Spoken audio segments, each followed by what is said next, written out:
شهر پر از مامان گرور بس، نگاش کنی فاز طلب است، دنبال شوهر با حساب و پر. آره طلا بشه گردن بندشون، پول بشه تناب گردنشون. میبینیش تو کافه شیکو با کلاس، ولی پشت این ماسک یه عرضه خاص. یه روز با اینه یه شب با اون، دنبال کیفه نه دنبال خون. ازش میگه ولی بوی دروغ دماغش میاد مثل دودای چستود.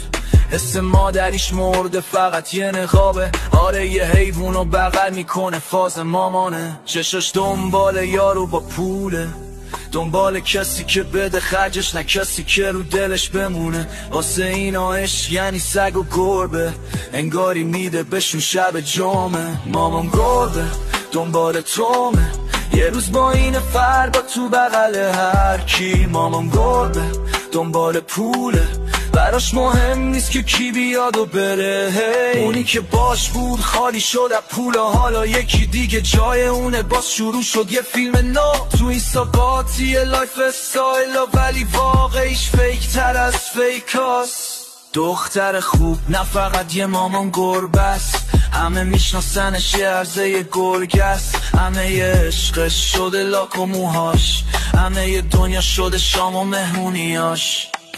دختر میگه من تکیه‌گاهم، ولی هر شب تو بغل یکی میخوابم. عشق و احساس نه دروغای داغ، از اینا دوش و قبل این که بشی یه لاشخور زاغ. مامان گربه دنبال تومه، یه روز با این فردا تو بغل هر کی. مامان گربه دنبال پوله، براش مهم نیست که کی بیاد و بره.